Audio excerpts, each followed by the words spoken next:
Good morning friends. ఈరోజు అయితే మనం ఉప్మా చేసుకుందాం.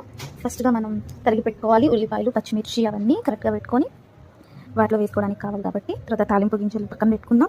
ఆయిల్ వేడైన తర్వాత తాలింపు గింజలు అన్నీ వేసుకొని తాలింపు గింజలతో పాటు కొంచెం జీలకర్ర కూడా ఎక్కువ వేసుకోవచ్చు.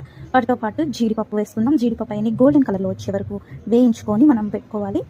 దాని తర్వాత పచ్చిమిర్చి ఉన్నాయి కదా, పచ్చిమిర్చి వేయించుకోవాలి. ఈ పచ్చిమిర్చి బాగా టేస్టీగా ఉంటాయి వేగితే బాగా. అవి చిప్పట్లాడుతున్నాయి, అందుకే క్యామ్ షేక్ అవుతుంది. So don't mind that.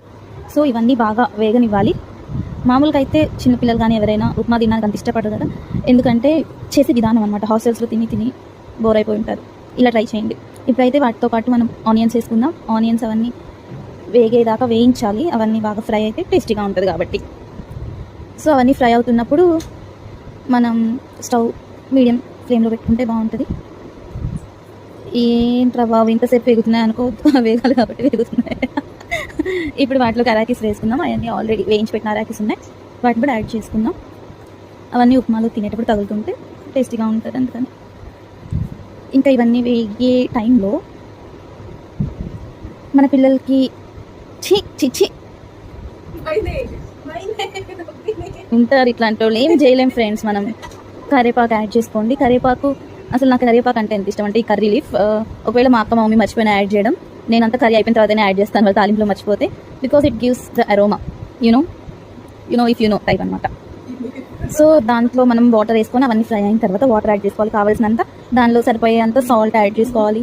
Salt add చేసుకొని మనం దాన్ని హై ఫ్లేమ్లో పెట్టుకొని మూత వేసుకోవాలన్నమాట. అదంతా బాగా మరగాలి. అదంతా మరిగే వరకు మనం వెయిట్ చేయాలి. So let's wait. చూద్దాం ఎలా ఉందో. బాగా మరుగుతుంది. చూసి ఒకసారి తిప్పుకొని ఇవంతా బాగా తెరలేదాకా ఉంచుకొని మనం దానిలోకి ఉప్మా రవ్వ, ఇది గోధుమ రవ్వ ఉప్మా అనమాట. సో గోధుమ రవ్వ యాడ్ చేసుకుంటాం. చూసుకొని ఎంత వాటర్కి ఎంత గోధుమ రవ్వ కావాలో యాడ్ చేసుకోవాలి. ఇలా యాడ్ చేసుకుంటున్నప్పుడు తిప్పుతూ ఉంటే కింద అడుగు అంటకుండా కానీ గడ్డలు కట్టకుండా కానీ ఉంటుంది కాబట్టి make sure you stir properly లాగనమాట. నాకైతే చూస్తుంటేనే తినేయాలనిపిస్తుంది. I can feel the taste right అలా అనమాట. అక్కడక్కడ జీడిపప్పు కనిపిస్తున్నాయి. మనం వేసిన మిర్చి, అలాగే జీడిపప్పు, తాలింపు గింజలు అవన్నీ పాపౌట్ అవుతున్నట్టుంది కదా. Same. Okay guys, it's almost done. ఇంకా మీరు ఈ టెక్స్చర్ సరిపోతుంది అనుకుంటే స్టవ్ ఆఫ్ చేసుకోవచ్చు, లేదా ఇంకొంచెం ఉంటే ఇంకొంచెం గట్టి పడుతుంది. మాకు ఈ టెక్స్చర్ సరిపోతుంది. సో ఆఫ్ చేసుకొని తినేయడం ఏమి. సో మనం ఇప్పుడు ప్లేట్లో సర్వ్ చేసుకుందాం.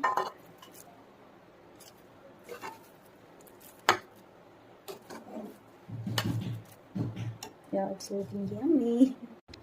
సో గైస్ చూడండి, ఉప్మాని టొమాటో చట్నీతో కానీ ఆర్ కారంతో కానీ షుగర్తో కానీ దాని పేరు